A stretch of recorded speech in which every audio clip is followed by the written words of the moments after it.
En estos momentos estamos viendo todavía la hipnoterapia de Milton H. Erickson. Dentro de muy poco vamos a ver autores mucho más modernos, pero que son bastante buenos. Como dijera mi chavo, son fregones y esto va a estar padrísimo, van a ver.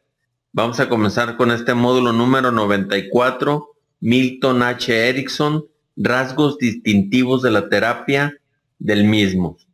Los estudios realizados en la década de los años 1990 indican que la alianza terapéutica es un factor esencial en los resultados de la psicoterapia.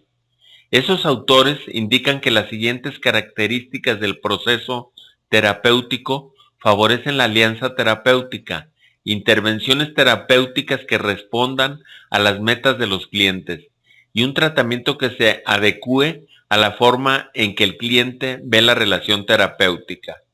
Las características de los terapeutas que son reportadas por los clientes como factores que promueven una adecuada alianza terapéutica son aquellas antiguas pautas descritas por Roger como factores esenciales de una terapia: empatía, respeto, autenticidad de terapeuta y validez del cliente. Sin embargo, los objetivos de la construcción de un clima empático en el trabajo de Erickson y Roger cumplen fines distintos. Erickson era un terapeuta directivo que buscaba todos los medios posibles para conseguir que el cliente llevara a cabo sus directivas, mientras que Roger buscaba un clima de aceptación y comprensión en el cual el cliente pudiera revisar su vida experiencial en un ambiente exento de juicios y críticas de terceros. Scott T. Miller, refiriéndose al concepto de la resistencia, afirmaba que la psicoterapia ha tomado prestada a la física ese concepto y lo ha usado en forma errónea. Tradicionalmente se ha visto a la resistencia como un impedimento intrapsíquico individual para cooperar en la terapia. Sin embargo, la resistencia en física hace alusión a la relación entre dos fuerzas o algo que se opone a la acción de una fuerza. Al aplicar correctamente ese concepto en psicoterapia, la resistencia ya no tendría que estar dentro del cliente, sino que en la interacción de éste con el terapeuta. De Chaser ha escrito los siguientes respectos a la resistencia a la terapia. Por cierto, algunos clientes consideran que las ideas sobre cómo cambiar no son adecuadas, pero me resulta difícil rotular ese modo de pensar como resistencia. Me parece antes bien un mensaje que el cliente está enviando en un esfuerzo por ayudar al terapeuta a que lo ayude. Reiteradamente he hallado gente con deseos desesperados de cambiar y sumamente cooperativa, que me había sido derivado por otros terapeutas con el rótulo de cliente resistente. En realidad, la clave que mis colegas y yo creamos para promover la cooperación es absolutamente simple. En primer término, vinculamos el presente con el futuro, ignorando el pasado. Luego felicitamos al cliente por lo que ya ha hecho de útil o bueno, o ambas cosas para él. Y a continuación, una vez que él sabe que estamos de su parte, podemos sugerir algo nuevo que él podría hacer y que es bueno para él. Es claro que la gente que visita a un terapeuta desea cambiar su situación, pero sea lo que fuere que hayan hecho para lograr el cambio, no obtuvieron resultados. Han ido encerrándose en su propio camino, tal vez accidentalmente empeoraron y han desarrollado pautas de conducta habitual poco afortunadas. En vista de eso, la idea que van a resistirse al cambio está, por lo menos, desorientada. De hecho, con este tipo de idea, en su mente el terapeuta puede realmente generar resistencia o no cooperación, cuando no directamente un conflicto. Es decir, que las concepciones del terapeuta son capaces de producir profecías de autocumplimiento con un desenlace infortunado. Rasgos distintivos de la psicoterapia de Erickson, y que luego trasladaría el tratamiento sin el uso de hipnosis formal. Otra de las formas de sugestión indirecta de Erickson. Hemos revisado brevemente cómo Erickson se apartó de los conceptos del hipnotismo clásico y de su aplicación en clínica, para crear un nuevo modo de entender a la hipnoterapia y crear una nueva psicoterapia. Ahora analizaremos algunas de las características relevantes de su concepción de la psicoterapia que se reflejan ampliamente en su trabajo. A diferencia de otros textos que han colocado el énfasis en la descripción de técnicas, trataremos de entregar una visión amplia e integradora de las pautas terapéuticas principales de Erickson. El énfasis en las técnicas por sobre los principios unificadores en el trabajo de un terapeuta tan versátil solo puede llevar a lo que escribieron Witteseil y García. Los métodos de Erickson dejan perplejo. A menudo uno se pregunta, ¿a dónde quiere llegar? La intervención parece pertinente, pero podemos preguntarnos cómo se las ha arreglado para que los pacientes acepten seguir al pie de la letra unas instrucciones tan raras. Tendemos a ver en ello una cierta magia, mezcla de genio loco y de los poderes embrujadores de la hipnosis. Los trabajos acerca de Erickson llevados a cabo entre los años 1970 y 1980 colocaron el énfasis en la hipnosis ericksoniana y pasaron por alto el hecho que Erickson fue abandonando progresivamente el uso de la hipnosis formal para realizar una terapia conversacional, a la base de la cual estaban las mismas pautas que habían utilizado para sus inducciones de trance y trabajo clínico en hipnoterapia. Además, no analizaron dichas pautas hipnóticas desde una perspectiva estratégica, marco que permite una mayor comprensión e integración del trabajo de Erickson. Al respecto de Shazer, me escribió en 1991, la terapia breve puede verse como un refinamiento y desarrollo de los principios de Erickson para la resolución de problemas clínicos. Estos métodos naturalistas indirectos son útiles con o sin la mediación de trances formales, pues con frecuencia el observador ingenuo no tiene modo alguno de precisar sus observaciones al punto de poder decir, aquí se inicia la inducción de trance y ahora empieza el trance. Muchísimas veces las ideas sobre el trance y la hipnosis fascinan al observador y lo llevan a equivocarse. El pragmatismo de Erickson. Gran parte de las descripciones del trabajo de Erickson examina con excesivo detallismo estas herramientas, de modo que la consideración atenta de la corteza del árbol le hace perder de vista los principios implícitos en la totalidad del bosque. El interés por las técnicas hipnóticas de Erickson oscurece su empleo de la hipnosis. La hipnosis se parece más a la novocaína que la extracción de una muela. La novocaína sola no desprende la muela y por otra parte la muela podría extraerse sin utilizar novocaína. En su estilo siempre humorístico, Epson, 1994, distingue dos tipos de terapia. Primero, las terapias de degradación o terapias misioneras. Segundo, las terapias de revalorización o terapias antropológicas.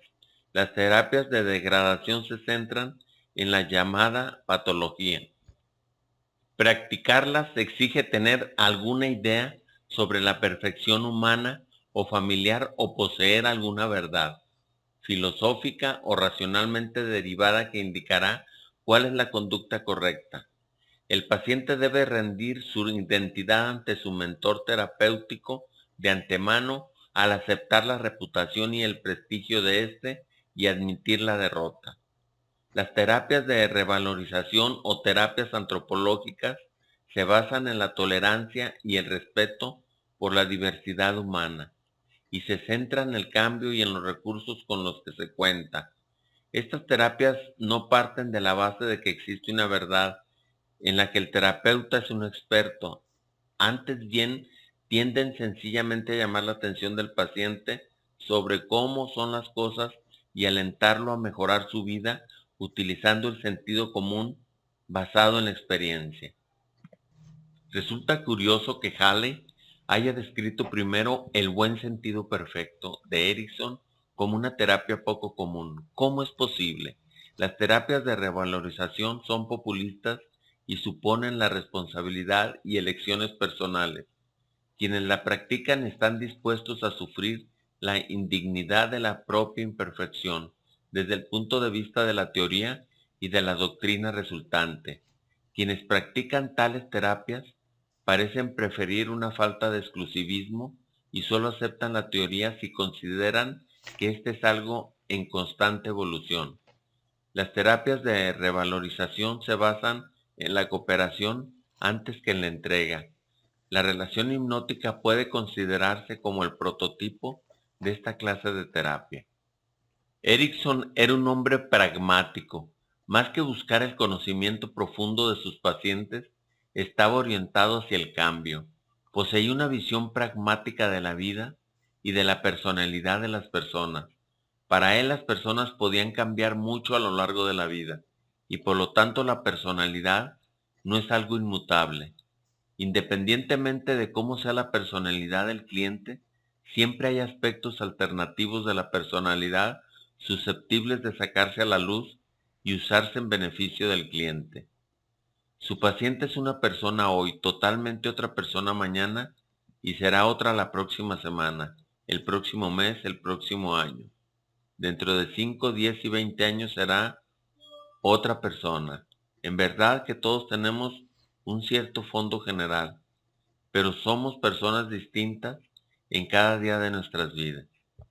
Esta visión del mundo de Erickson queda reflejada en la siguiente viñeta. Cuando Erickson relató la siguiente historia a sus alumnos para poder responder a uno que manifestó preocupación por la posibilidad de la muerte de Erickson. Creo que es totalmente prematuro, no tengo ninguna intención de morirme. En realidad sería la última cosa que haría. Mi madre llegó a vivir 94 años, mi abuela y mi bisabuela tenían 93 años o más. Mi padre murió a los 97 y medio, estaba plantando árboles frutales y se preguntaba si viviría lo suficiente para comer alguno de los frutos. Los psicoterapeutas tienen una idea errónea acerca de las enfermedades, los impedimentos y la muerte. Suelen hacer excesivo hincapié en eso de que hay que adaptarse a las enfermedades, los impedimentos y la muerte. Hay un montón de monsergas rodando por ahí cerca de la ayuda que debe prestarse a las familias que están de duelo. Yo pienso que ustedes deberían tener presente que desde el día en que nacen, empiezan a morir. Algunos son más eficientes y no pierden tanto tiempo muriéndose, mientras que otros esperan mucho tiempo. Mi padre sufrió un ataque cardíaco a los 80. Estaba inconsciente cuando lo llevaron al hospital. Mi hermana estaba con él. El médico le dijo a mi hermana, no se hagan demasiadas ilusiones. Su padre es un hombre anciano. Trabajó duro toda la vida y tenía una grave, muy grave, afección coronaria. Mi hermana me contó después. Solté la carcajada delante del médico y le dije, usted no conoce a mi padre. El médico estaba presente cuando papá recobró el conocimiento. ¿Qué pasó?, le preguntó papá. No se preocupe, señor Erickson, contestó el médico. Ha tenido un gravísimo ataque a la coronaria, pero en 2 o 3 meses estará en casa como nuevo. Mi padre se puso furioso. 2 o 3 meses, qué disparate. Usted querrá decir que les tendré que perderme una semana. A la semana siguiente estaba de vuelta en casa. Tenía 85 años cuando le dio un ataque cardíaco parecido al anterior. Estaba allí el mismo médico. Cuando recobró el conocimiento, papá le preguntó ¿qué pasó? Lo mismo de antes, contestó el médico. Mi padre lanzó un gruñido y refunfuñó. Otra semana perdida. Tuvieron que hacerle una operación urgente de abdomen y le sacaron 3 metros de intestino. Cuando se le fueron los efectos de la anestesia y ya se estaba recuperando, preguntó a la enfermera, ¿qué pasó ahora? Ella le contó, gruñó y dijo, esta vez serán 10 días en lugar de una semana. El tercer ataque cardíaco lo tuvo a los 89 años. Recobró el conocimiento y le preguntó al médico, ¿lo mismo de antes, doctor? Sí, le contestó el médico. Bueno, comentó mi padre, esto de perder una semana cada vez se está convirtiendo en una mala costumbre. Tuvo el cuarto ataque a los 93. Cuando recobró el conocimiento dijo, honestamente, doctor, pensé que el cuarto me llevaría al otro mundo. Ya estoy empezando a perderle la fe al quinto. A los 97 y medio, él y dos de mis hermanas planearon ir a pasar un fin de semana a la antigua comunidad de granjeros en que se habían criado. Todos los contemporáneos de mi padre estaban muertos y algunos de sus hijos también. Planearon a quiénes iban a visitar, en qué motel se iban a hospedar y en qué restaurante iban a comer. Cuando llegó el momento se dirigieron al automóvil. Al llegar a él, mi padre dijo, oh, olvidé mi sombrero. Corrió a buscarlo. Mis hermanas aguardaron un tiempo razonable. Luego se miraron fríamente una a la otra y dijeron, sucedió. Entraron a la casa.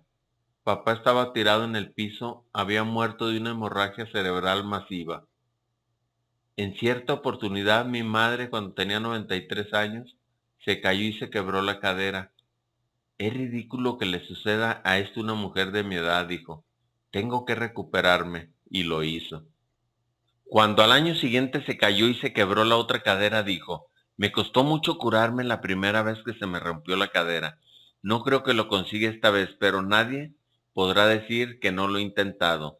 Yo sabía, y todos los demás miembros de la familia también, por la palidez de mi rostro, que esa segunda fractura de cadera la podría llevar a la muerte.